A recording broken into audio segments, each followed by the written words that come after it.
ಮತ್ತೆ ನೀವು ನೋಡ್ತಾ ಇದ್ದೀರಾ ನಿಮ್ಮ favourite channel ladies club. Generally ನಾವು ಬ್ಲೌಸ್ಗೆ ಹುಕ್ಸ್ ಅಟ್ಯಾಚ್ ಮಾಡಬೇಕು ಅಂದ್ರೆ ಸೂಜಿ ಮತ್ತು ದಾರಾನ ಯೂಸ್ ಮಾಡ್ತೀವಿ. ಬಟ್ ಇವತ್ತಿನ ವಿಡಿಯೋನಲ್ಲಿ ಸೂಜಿ ಮತ್ತೆ ದಾರ ಯೂಸ್ ಮಾಡಲ್ದೇನೆ ಪ್ರೊಫೆಷನಲಿ ಬರೀ ನಮ್ಮ ಸ್ವಿಂಗ್ ಮಷಿನ್ ಮೇಲೆ 5 ನಿಮಿಷದಲ್ಲಿ ಈ ರೀತಿ ಪ್ರೊಫೆಷನಲ್ ಹುಕ್ಸ್ ಅನ್ನ ಯಾವ ರೀತಿ ಅಟ್ಯಾಚ್ ಮಾಡೋದು ಅಂತ ಸ್ಟೆಪ್ ಬೈ ಸ್ಟೆಪ್ ನಾನು ನಿಮ್ ಜೊತೆ ಶೇರ್ ಮಾಡ್ತಾ ಇದ್ದೀನಿ. ಸೊ ಬನ್ನಿ ನೋಡೋಣ.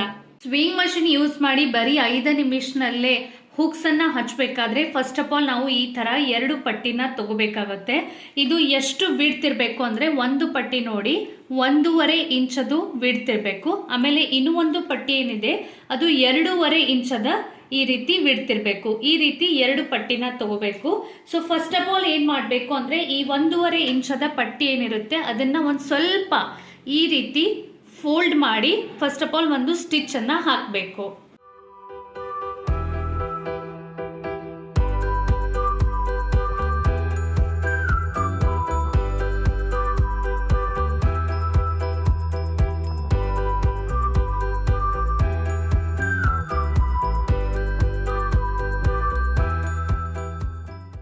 ಸೊ ನೋಡಿ ಈ ರೀತಿ ಸ್ಟಿಚ್ ಹಾಕಬೇಕು. ಈಗ ನಿಮಗೆ ನಾನು ಏನು ಪ್ರೊಸೆಸ್ ಮಾಡ್ತಾ ಇದ್ದೀನಿ ಅದು ಕ್ಲಿಯರ್ ಆಗಲಿ ಕಾಣಲಿ ಅಂತ ನಾನು ಬೇರೆ ಕಲರ್ದ ಥ್ರೆಡ್ ಅನ್ನ ಯೂಸ್ ಮಾಡ್ತಾ ಇದ್ದೀನಿ. ಬಟ್ ನೀವು ಸ್ಟಿಚ್ ಮಾಡುವಾಗ ಬ್ಲೌಸ್ ಯಾವ ಕಲರ್ದಿದೆ ಅದೇ ಕಲರ್ದ ಥ್ರೆಡ್ ಅನ್ನ ಯೂಸ್ ಮಾಡಿದ್ರೆ ಇನ್ನೂ ಫಿನಿಶಿಂಗ್ ಚೆನ್ನಾಗಿ ಕಾಣಿಸುತ್ತೆ. ಸೊ ಈಗ ನಿಮಗೆ ಕನ್ಫ್ಯೂಷನ್ ಆಗಬಾರ್ದು ಅಂತ ಸ್ಟಿಚ್ ಆದ ಮೇಲೆ ಈ ಪಟ್ಟಿ ಯಾವ ರೀತಿ ರೆಡಿ ಆಗುತ್ತೆ ಅಂತ ಒಂದ್ಸರ್ತಿ ಕ್ಲಿಯರ್ಲಿ ತೋರಿಸ್ತಾ ಇದ್ದೀನಿ. ಬಿಕಾಸ್ ನೆಕ್ಸ್ಟ್ ಪ್ರೊಸೆಸ್ಗೆ ಅದು ತುಂಬಾ ಇಂಪಾರ್ಟೆಂಟ್ ಇದೆ. ಈಗ ನೋಡಿ ಇದು ಮೇಲ್ಗಡೆ ಈ ರೀತಿ ಇದೆ ಅಂದ್ರೆ ಈ ಕಡೆ ನೋಡಿ ಇದನ್ನ ಸ್ವಲ್ಪ ಓಪನ್ ಮಾಡಿ ತೋರಿಸ್ತಾ ಇದ್ದೀನಿ. ನೋಡಿ ನಾನು ಮೇಲ್ಗಡೆ ಹಿಡಿದಿದ್ದು ಇದು ಅಂದ್ರೆ ಇದು ಉಲ್ಟಾ ಸೈಡ್ ಇದೆ. ಓಕೆ, ಆಮೇಲೆ ಇದು ಇದೆ ಫ್ರಂಟ್ ಸೈಡ್. ಓಕೆ, ಸೊ ಈ ರೀತಿ ಈಗ ಏನ್ ಮಾಡಬೇಕು ಅಂದ್ರೆ ಬ್ಲೌಸ್ ಫ್ರಂಟ್ ಸೈಡ್ ನಾವು ಯಾವ ಸೈಡ್ ಹುಕ್ಸ್ ಅನ್ನ ಹಚ್ಚಬೇಕು ಅಂತ ಅನ್ಕೋತಾ ಇದೀವಿ ಆ ಪಾರ್ಟ್ ಅನ್ನ ತಗೋಬೇಕು. ಆ ಪಾರ್ಟ್ ಅನ್ನ ತಗೊಂಡಿದ ಮೇಲೆ ಸೊ ನೋಡಿ ಇದು ಏನ್ ಫ್ರಂಟ್ ಪಾರ್ಟ್ ಇದೆ ಇದ್ರ ಮೇಲ್ಗಡೆ ನಾನು ಈ ಪಟ್ಟಿನ ಯಾವ ರೀತಿ ಇಡ್ತಾ ಇದ್ದೀನಿ ಅಂತ ತೋರಿಸ್ತಾ ಇದ್ದೀನಿ. ಇದು ಏನು ಫ್ರಂಟ್ ಸೈಡ್ ಅಂದ್ರೆ ಕರೆಕ್ಟ್ ಸೈಡ್ ಮೇಲ್ಗಡೆ ಇದೆ ಅದನ್ನ ಅಂದ್ರೆ ಈ ಕಡೆ ನೋಡಿ ಫೋಲ್ಡ್ ಇದೆ. ಸೊ ಇದನ್ನ ಈ ಕಡೆ ಮಾಡ್ತಾ ಇದ್ದೀನಿ ಮತ್ತೆ ಈ ಪಟ್ಟಿನ ಈ ಕಡೆ ಈ ರೀತಿ ಇಟ್ಟು ಇದು ನೋಡಿ ಕೆಳಗಡೆ ಒಂದು ಸ್ವಲ್ಪ ಎಕ್ಸ್ಟ್ರಾ ಪಾರ್ಟ್ ಬಿಡಬೇಕು. ನೋಡಿ ಕೆಳಗಡೆ ನಾನು ಈ ರೀತಿ ಸ್ವಲ್ಪ ಎಕ್ಸ್ಟ್ರಾ ಪಾರ್ಟ್ ಅನ್ನ ಬಿಡ್ತಾ ಇದ್ದೀನಿ. ಅದನ್ನ ಏನ್ ಮಾಡಬೇಕು ಅಂದ್ರೆ ಈ ರೀತಿ ಕೆಳಗಡೆ ಫೋಲ್ಡ್ ಮಾಡ್ಕೋಬೇಕು. ಸೊ ನೋಡಿ ನಾನು ಕೆಳಗಡೆ ಈ ಎಕ್ಸ್ಟ್ರಾ ಪಾರ್ಟ್ ಅನ್ನ ಸ್ವಲ್ಪ ಈ ರೀತಿ ಫೋಲ್ಡ್ ಮಾಡ್ಕೊಂಡಿದ್ದೀನಿ. ಫೋಲ್ಡ್ ಮಾಡಿದ ಮೇಲೆ ಇಲ್ಲಿ ಒಂದು ಸ್ಟಿಚ್ ಅನ್ನ ಹಾಕಬೇಕು.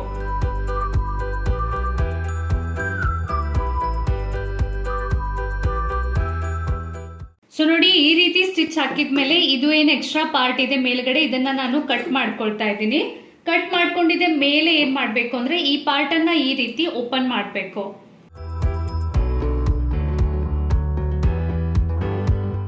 ಸೊ ನೋಡಿ ಸ್ಟಿಚ್ ಆದ ಮೇಲೆ ಈ ರೀತಿ ಈ ಬಟ್ಟೆನ ಮೇಲ್ಗಡೆ ಓಪನ್ ಮಾಡ್ಬೇಕು ಮತ್ತೆ ಒಂದ್ ಸ್ವಲ್ಪ ಈ ರೀತಿ ಇದನ್ನ ಪ್ರೆಸ್ ಮಾಡ್ಬೇಕು. ಸೊ ನಿಮ್ಗೆ ಕನ್ಫ್ಯೂಷನ್ ಆಗಬಾರ್ದು ಅಂತ ನೋಡಿ ಯಾವ ಪಾರ್ಟ್ ಮೇಲ್ಗಡೆ ಬಂದಿದೆ ಮತ್ತೆ ಯಾವ ಪಾರ್ಟ್ ಕೆಳಗಡೆ ಹೋಗಿದೆ ಅಂತ ಒಂದ್ಸರ್ತಿ ತೋರಿಸ್ತಾ ಇದ್ದೀನಿ. ಇದು ನೋಡಿ ಬ್ಯಾಕ್ ಸೈಡ್ ಅಂದ್ರೆ ಆಗ್ಲೇ ಸ್ಟಿಚ್ ಹಾಕಿದ್ದ ಈ ರೀತಿ ನೋಡಿ ಈ ಬಟ್ಟೆ ನಿಮ್ಗೆ ಕ್ಲಿಯರ್ ಆಗಿ ಕಾಣ್ಲಿ ಅಂತ ಈ ರೀತಿ ಓಪನ್ ಮಾಡಿ ತೋರಿಸ್ತಾ ಇದ್ದೀನಿ. ಈ ಪಾರ್ಟ್ ಮೇಲ್ಗಡೆ ಬಂದಿದೆ ಮತ್ತೆ ಸರಿಯಾಗಿ ಇದ್ದಿದ್ದ ಪಾರ್ಟ್ ಕೆಳಗಡೆ ಹೋಗಿದೆ. ಸೊ ಈ ರೀತಿ ಇದು ರೆಡಿ ಆಗ್ಬೇಕು. ಈಗ ನಾನು ಏನ್ ಮಾಡ್ತಾ ಇದ್ದೀನಿ ಅಂದ್ರೆ ಇಲ್ಲಿ ನಾವು ಏನ್ ಜಾಯಿಂಟ್ ಮಾಡಿದೀವಿ ಇಲ್ಲಿ ಒಂದು ಪ್ರೆಸ್ ಸ್ಟಿಚ್ ಅನ್ನ ಹಾಕ್ತಾ ಇದ್ದೀನಿ.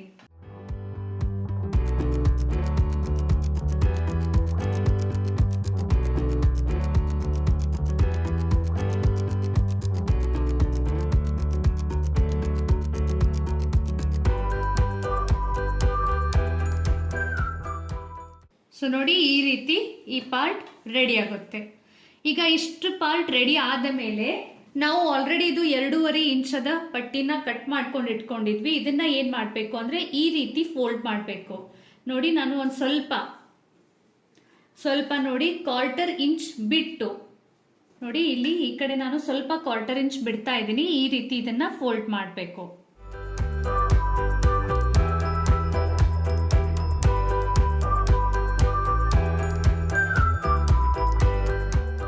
ಈಗ ಇದನ್ನ ಓಪನ್ ಮಾಡಿ ಸ್ವಲ್ಪ ಕೆಳಗಡೆ ಈ ರೀತಿ ಫೋಲ್ಡ್ ಮಾಡಿಕೊಂಡು ಮತ್ತೆ ಪುನಃ ಈ ರೀತಿ ಆಗ್ಲೇ ನಾವು ಏನು 1/4 ಇಂಚ್ ಬಿಟ್ಟಿದ್ವಿ ಅದೇ ರೀತಿ ಇದನ್ನ ಫೋಲ್ಡ್ ಮಾಡಬೇಕು.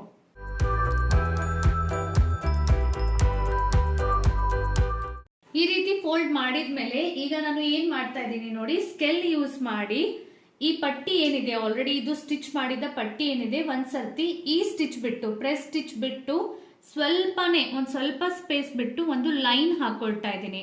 ನಿಮ್ಗೆ ಕ್ಲಿಯರ್ ಆಗಿ ಕಾಣ್ಲಿ ಅಂತ ನಾನು ಈ ರೀತಿ ವೈಟ್ ಕಲರ್ ಪೆನ್ಸಿಲ್ ಅನ್ನ ಯೂಸ್ ಮಾಡ್ತಾ ಇದ್ದೀನಿ. ನೀವು ಟೇಲರ್ ಚಾಕ್ ಪೀಸ್ ಅನ್ನ ಯೂಸ್ ಮಾಡಿದ್ರು ಕೂಡ ಓಕೆ. ಸೊ ನೋಡಿ ಈ ರೀತಿ ಒಂದು ಲೈನ್ ಅನ್ನ ಹಾಕೊಂಡಿದ್ದೀನಿ. ಈಗ ಲೈನ್ ಹಾಕೊಂಡಿದ್ಮೇಲೆ ಏನ್ ಮಾಡ್ಬೇಕು ಅಂದ್ರೆ ಆಲ್ರೆಡಿ ನಾವು ಇದು ಏನು 2.5 ಇಂಚದ ಪಟ್ಟಿನ ರೆಡಿ ಮಾಡ್ಕೊಂಡಿದೀವಿ. ಇದು ನೋಡಿ ಈ ಕಡೆ ಓಪನ್ ಸೈಡ್ ಇದೆ, ಇದು ಓಪನ್ ಸೈಡ್ ಇದೆ, ಇದು ಫೋಲ್ಡೆಡ್ ಸೈಡ್ ಇದೆ. ಸೊ ಫೋಲ್ಡೆಡ್ ಸೈಡ್ ಅನ್ನ ಆಲ್ರೆಡಿ ನಾವು ಏನ್ ಲೈನ್ ಹಾಕೊಂಡಿದೀವಿ ಅದರದ್ದು ಮೇಲಗಡೆ ಅಂದ್ರೆ ಅದರ ಸೈಡ್ ಈ ರೀತಿ ಸೆಟ್ ಮಾಡ್ಕೋಬೇಕು. ಮತ್ತು ಇದು ಏನು ಆಲ್ರೆಡಿ ಕೆಳಗಿನ ಪಾರ್ಟ್ ಫೋಲ್ಡ್ ಮಾಡಿದ್ವಿ ಅದು ಈ ರೀತಿ ಈ ಕಡೆ ಕೆಳಗಡೆ ಬರಬೇಕು. ಸೊ ನೋಡಿ ಮತ್ತೊಮ್ಮೆ ನಾನು ಎಲ್ಲಾನು ನೀಟಾಗಿ ತೋರಿಸ್ತಾ ಇದ್ದೀನಿ. ಕನ್ಫ್ಯೂಷನ್ ಮಾಡ್ಕೋಬೇಡಿ, ನಿಧಾನಕ್ಕೆ ವಿಡಿಯೋನ ನೋಡಿ ಅಂದ್ರೆ ಅರ್ಥ ಆಗುತ್ತೆ. ಈಗ ಆ ಲೈನದ ಹತ್ರನೇ ಈ ಪಟ್ಟಿನ ನಾನು ಸೆಟ್ ಮಾಡಿದ್ದೀನಿ. ಅದು ಸ್ಟಿಚ್ ಮಾಡುವಾಗ ಬಟ್ಟಿ ಆ ಕಡೆ ಈ ಕಡೆ ಸರ್ದಾಡಬಾರ್ದು ಅಂತ ನಾನು ಈ ರೀತಿ ಪಿನ್ಸ್ ಅನ್ನ ಯೂಸ್ ಮಾಡಿ ಫಸ್ಟ್ ಆಫ್ ಆಲ್ ಈ ಬಟ್ಟೆನ ಮತ್ತೆ ಕೆಳಗಡೆ ಇರುವ ಫ್ರಂಟ್ ಬಾಡಿನ ಈ ರೀತಿ ಸೆಟ್ ಮಾಡ್ಕೊಳ್ತಾ ಇದ್ದೀನಿ.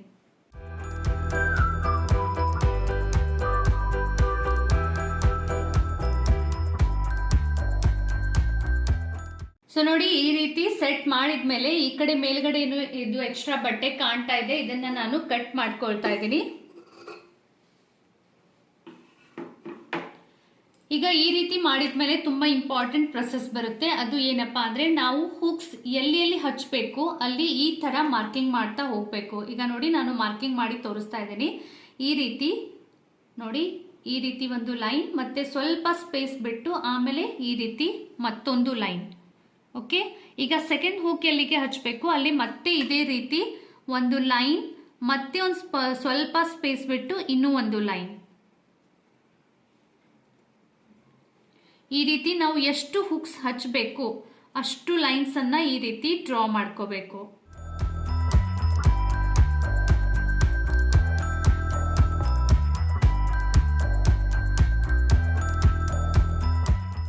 ಸೊ ನೋಡಿ ಈ ರೀತಿ ಮಾರ್ಕಿಂಗ್ ಮಾಡಬೇಕು. ಈಗ ಮಾರ್ಕಿಂಗ್ ಮಾಡಿದ ಮೇಲೆ ಇದು ನೋಡಿ ಈ ಸ್ಪೇಸ್ ಬಿಟ್ಟು ಈ ಲೈನ್ ಮತ್ತು ಈ ಲೈನ್ ಇದು ಏನಿದೆ ಇದನ್ನ ಈ ರೀತಿ ಅಟ್ಯಾಚ್ ಮಾಡ್ಕೋಬೇಕು. ನೋಡಿ ಈ ಗ್ಯಾಪ್ ಬಿಟ್ಟು ನಿಮ್ಗೆ ಇದು ಈ ರೀತಿ ಕೈದಿಂದ ಮಾಡೋದು ಸ್ವಲ್ಪ ಕಷ್ಟ ಅನ್ಸಿದ್ರೆ ಈ ರೀತಿ ನೀವು ಸ್ಕೇಲ್ ಕೂಡ ಯೂಸ್ ಮಾಡಿ ಅದನ್ನ ಜಾಯಿಂಟ್ ಮಾಡಬಹುದು ಈ ರೀತಿ.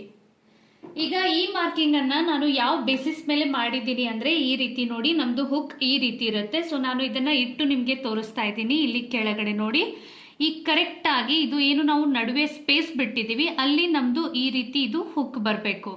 ಸೊ ಹುಕ್ಕದ ಈ ಕಡೆ ಒಂದು ಲೈನ್ ಬರಬೇಕು, ಈ ಕಡೆ ಒಂದು ಲೈನ್ ಬರಬೇಕು. ಮತ್ತೆ ಲೆಂತ್ ಕೂಡ ನೀವು ನೋಡ್ಬೋದು, ಇಲ್ಲಿವರೆಗೆ ನಾನು ತಗೊಂಡಿಲ್ಲ.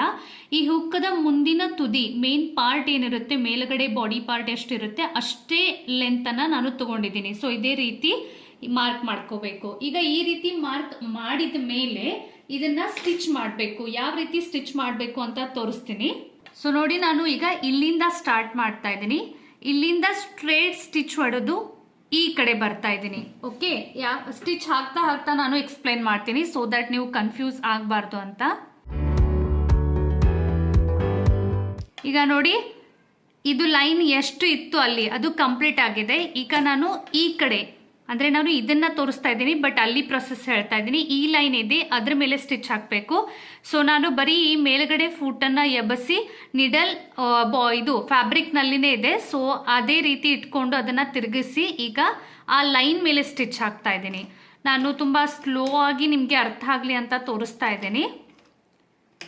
ಈಗ ನೋಡಿ ಹಾಕಿದ್ದೀನಿ. ಈಗ ಏನು ಮಾಡಬೇಕು ಅಂದರೆ ರಿವರ್ಸ್ ಮತ್ತೆ ಲಾಕ್ ಹಾಕ್ತೀವಲ್ವಾ ಆ ರೀತಿ ಮತ್ತೆ ಸ್ಟಿಚ್ ತಗೋಬೇಕು.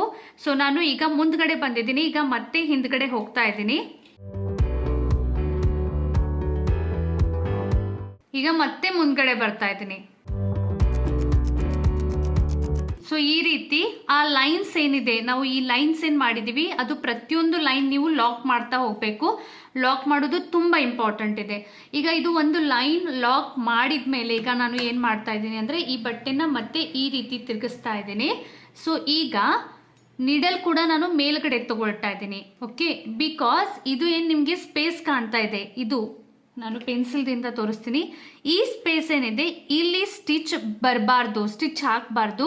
ಸೊ ಹೀಗಾಗಿ ನಾನು ಸ್ವಲ್ಪ ಬಟ್ಟೆನ ಸರಿಸ್ಕೊಳ್ತಾ ಇದ್ದೀನಿ, ಸೊ ದಟ್ ಈ ಸ್ಪೇಸ್ ಬಿಟ್ಟು ನಾನು ಈ ಪಾಯಿಂಟ್ಗೆ ಬರಲಿ ಅಂತ. ಓಕೆ, ಆ ಪಾಯಿಂಟ್ಗೆ ಬಂದ ಮೇಲೆ ನಾನು ಈ ಫುಟನ್ನು ಕೆಳಗಡೆ ಮಾಡಿ ನೀಡಲ್ ಚುಚ್ಕೊಳ್ತಾ ಇದ್ದೀನಿ.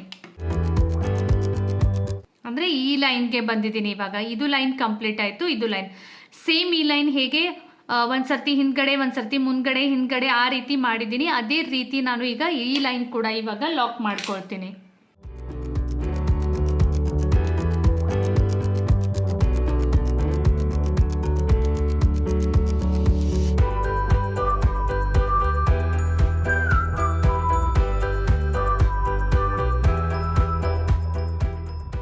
ಈಗ ನೋಡಿ ಎರಡು ಲೈನ್ ಕೂಡ ಲಾಕ್ ಆಗಿದೆ. ನಾನು ಹೊರಗಡೆ ತೆಗೆದು ನಿಮಗೆ ತೋರಿಸ್ತೀನಿ, ಬಟ್ ಇವಾಗ ಎಕ್ಸ್ಪ್ಲೈನ್ ಮಾಡ್ತಾ ಇದ್ದೀನಿ.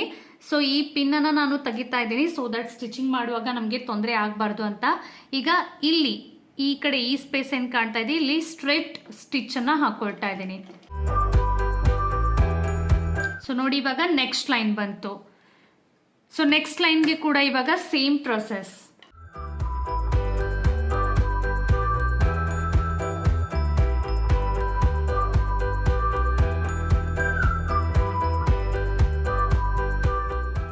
ಸೊ ಈಗ ನೋಡಿ ಈ ಥರ ಇದು ಕೂಡ ಒಂದು ಲೈನ್ ಇವಾಗ ಲಾಕ್ ಆಯಿತು. ಈಗ ಮತ್ತೆ ಈ ಸ್ಪೇಸ್ ನಾವು ಬಿಡಬೇಕು. ಸೊ ಹೀಗಾಗಿ ನೀಡಲ್ ಕೂಡ ಮೇಲ್ಗಡೆ ತಗೊಂಡು ನಾನು ಸ್ವಲ್ಪ ಬಟ್ಟೆನ ಮುಂದ್ಗಡೆ ಸರಿಸ್ಕೊಳ್ತಾ ಇದ್ದೀನಿ.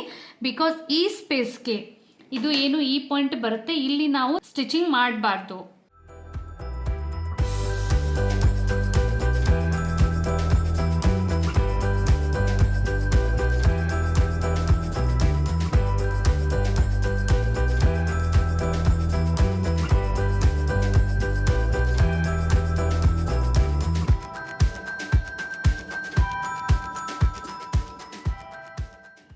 ಸೊ ನೋಡಿ ನಾನು ಇವಾಗ ಸಮೀಪದಿಂದ ತೋರಿಸ್ತಾ ಇದ್ದೀನಿ, ಆಗಲೇ ನಿಮಗೆ ಅದು ಮಷೀನಲ್ಲಿ ಇತ್ತು. ಸೊ ಈಗ ನೋಡಿ ಇದು ಏನು ನಾವು ಎರಡೆರಡು ಲೈನ್ಸ್ ಮಾಡಿದ್ದೀವಿ, ಈ ಎರಡು ಲೈನ್ಸ್ ಕೂಡ ಲಾಕ್ ಮಾಡಬೇಕು.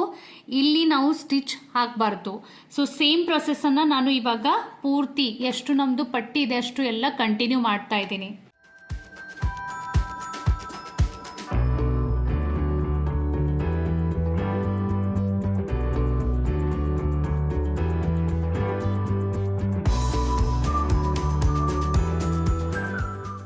ಸೊ ನೋಡಿ ಕಂಪ್ಲೀಟ್ ಸ್ಟಿಚ್ ಆದಮೇಲೆ ಇದು ಈ ರೀತಿ ಕಾಣುತ್ತೆ. ಬ್ಯಾಕ್ ಸೈಡ್ ಕೂಡ ನಾನು ತೋರಿಸ್ತಾ ಇದ್ದೀನಿ ನೋಡಿ, ಇದು ಈ ರೀತಿ ರೆಡಿ ಆಗುತ್ತೆ.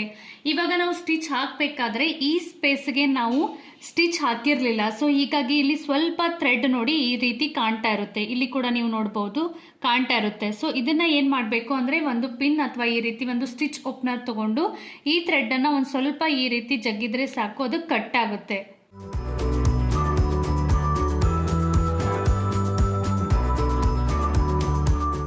ಇದೇ ರೀತಿ ಬ್ಯಾಕ್ ಸೈಡ್ ಕೂಡ ಮಾಡಬೇಕು.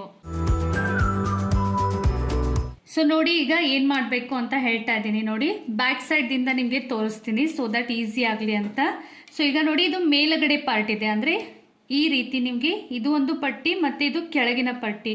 ಸೊ ಈ ಮೇಲುಗಡೆ ಪಟ್ಟಿನ ಈ ರೀತಿ ಓಪನ್ ಮಾಡಬೇಕು. ಮತ್ತು ನಮ್ಮ ಹತ್ರ ಏನು ಇದು ಹುಕ್ ಇದೆ ಇದನ್ನು ನೋಡಿ ತೋರಿಸ್ತಾ ಇದ್ದೀನಿ. ಈ ಕಡೆ ಕರೆಕ್ಟಾಗಿ ಇದು ಏನು ನಾವು ಹುಕ್ಸ್ಗಾಗಿ ಸ್ಪೇಸ್ ಬಿಟ್ಟಿದ್ದೀವಿ, ಅಲ್ಲಿ ಕರೆಕ್ಟಾಗಿ ಅಲ್ಲಿ ಹೋಲ್ ಇರುತ್ತೆ, ಅಲ್ಲಿ ಈ ಹುಕ್ಕನ್ನು ಇನ್ಸರ್ಟ್ ಮಾಡಬೇಕು. ಇನ್ಸರ್ಟ್ ಹೇಗೆ ಮಾಡಬೇಕು ಅದನ್ನು ಕೂಡ ತೋರಿಸ್ತೀನಿ. ಪೊಸಿಷನ್ ಇದು ನೋಡಿ ಹುಕ್ಕದ ಮುಖ. ಸೊ ಇದು ಈ ರೀತಿ ಕೆಳಗಡೆ ಇರಬೇಕು, ಕೆಳಗಡೆ ಇಟ್ಕೊಂಡು ಕರೆಕ್ಟಾಗಿ ಈ ಹೋಲ್ ಎಲ್ಲಿಗೆ ಇದೆ ಅಲ್ಲಿಗೆ ಈ ರೀತಿ ಇದನ್ನು ಸ್ವಲ್ಪ ಪ್ರೆಸ್ ಮಾಡ್ತಾ ಒಳಗಡೆ ಹಾಕಬೇಕು. ಸ್ಪೇಸ್ ಹಾಗೆ ಹುಕ್ ಚಿಕ್ಕದು ಇರೋದ್ರಿಂದ ಸ್ವಲ್ಪ ನಿಮಗೆ ತೊಂದರೆ ಅನಿಸ್ಬಹುದು, ಬಟ್ ಸ್ವಲ್ಪ ಈ ರೀತಿ ಇದು ಬ್ಯಾಕ್ ಸೈಡ್ ಏನಿರುತ್ತೆ ಈ ಪಾರ್ಟನ್ನು ಈ ರೀತಿ ಪ್ರೆಸ್ ಮಾಡಿದರೆ ಸಾಕು, ಅದು ಒಳಗಡೆ ಹೋಗುತ್ತೆ. ಸೊ ಸ್ವಲ್ಪ ಸ್ವಲ್ಪ ಈ ರೀತಿ ಪ್ರೆಸ್ ಮಾಡ್ತಾ ಇರಬೇಕು. ಈಗ ನೋಡಿ ನಾನು ಫ್ರಂಟ್ ಸೈಡ್ ನಿಮಗೆ ತೋರಿಸ್ತೀನಿ. ಈ ರೀತಿ ಹಿಂದ್ಗಡೆ ಪ್ರೆಸ್ ಮಾಡಿದಾಗ ಮುಂದಿನ ಪಾರ್ಟ್ನಲ್ಲಿ ನೋಡಿ ಸ್ವಲ್ಪ ಅದರದ್ದು ಮುಂದಿನ ಪಾರ್ಟ್ ಕಾಣ್ತಾ ಇದೆ, ಅದನ್ನು ಈ ರೀತಿ ಹೊರಗಡೆ ತೆಗಿಬೇಕು. ಸೊ ನೋಡಿ ಈ ರೀತಿ ಮುಂದಿನ ಪಾರ್ಟ್ ಕಂಪ್ಲೀಟ್ಲಿ ಮೇಲ್ಗಡೆ ಬಂದ ಮೇಲೆ ಇದನ್ನು ಸ್ವಲ್ಪ ಈ ರೀತಿ ಪ್ರೆಸ್ ಮಾಡಬೇಕು, ಅಂದರೆ ಈ ಮೇಲ್ಗಡೆ ಬಟ್ಟೆನಲ್ಲಿ ಹುಕ್ ಈ ರೀತಿ ಸಿಕ್ಕಾಕೊಳ್ಳುತ್ತೆ. ಸೊ ನೋಡಿ ಈ ರೀತಿ ಕಾಣ್ತಾ ಇದೆ ನೋಡಿ ನಿಮಗೆ ಈ ರೀತಿ. ಸೊ ಬ್ಯಾಕ್ ಸೈಡ್ ತೋರಿಸ್ತೀನಿ, ಬ್ಯಾಕ್ ಸೈಡ್ ನೋಡಿ ಈ ರೀತಿ ಕಾಣುತ್ತೆ. ಸೊ ಇದು ಈ ರೀತಿ ಪ್ರೆಸ್ ಮಾಡೋದ್ರಿಂದ ತುಂಬ ನೀಟಾಗಿ ಕೂಡುತ್ತೆ, ತುಂಬ ನೀಟಾಗಿ ಸೆಟ್ ಆಗುತ್ತೆ, ಅದು ಬಿಚ್ಚೋದಿಲ್ಲ. ಇದೇ ರೀತಿ ನಾನು ಉಳಿದಿದ್ದ ಹುಕ್ಸ್ ಕೂಡ ಹಾಕೊಳ್ತಾ ಇದ್ದೀನಿ. ಸೊ ನೋಡಿ, ಇದೇ ರೀತಿ ನಾನು ಇನ್ನೂ ಒಂದು ಹುಕ್ ಕೂಡ ಇಲ್ಲಿಗೆ ಹಾಕ್ತಾ ಇದ್ದೀನಿ.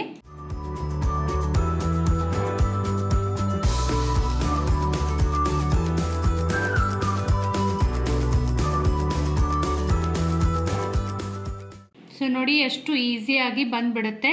ನೋಡೋಕ್ಕೆ ಕೂಡ ನೀವು ನೋಡ್ಬೋದು ಎಷ್ಟು ಪ್ರೊಫೆಷ್ನಲ್ ಲುಕ್ ಅನ್ಸುತ್ತೆ. ಒಂದು ಸ್ವಲ್ಪ ಕೂಡ ದಾರ ಆಗಿರ್ಬೋದು ಅಥವಾ ಆ ಕಡೆ ಈ ಕಡೆ ಆಗಿರ್ಬೋದು ಕಾಣೋದಿಲ್ಲ, ಎಷ್ಟು ನೀಟ್ ಕಾಣುತ್ತೆ ಅಂತ ನೋಡ್ಬೋದು. ಇದೇ ರೀತಿ ನಾನು ಈ ಉಳಿದಿದ್ದ ಹುಕ್ಸ್ ಕೂಡ ಹಾಕೊಳ್ತಾ ಇದ್ದೀನಿ. ಬ್ಯಾಕ್ ಸೈಡ್ ನೋಡಿ ತೋರಿಸ್ತೀನಿ, ಈ ರೀತಿ ಕಾಣುತ್ತೆ ನೋಡಿ, ಈ ಕಡೆ ಇದೆ, ಈ ಕಡೆ ಇದೆ.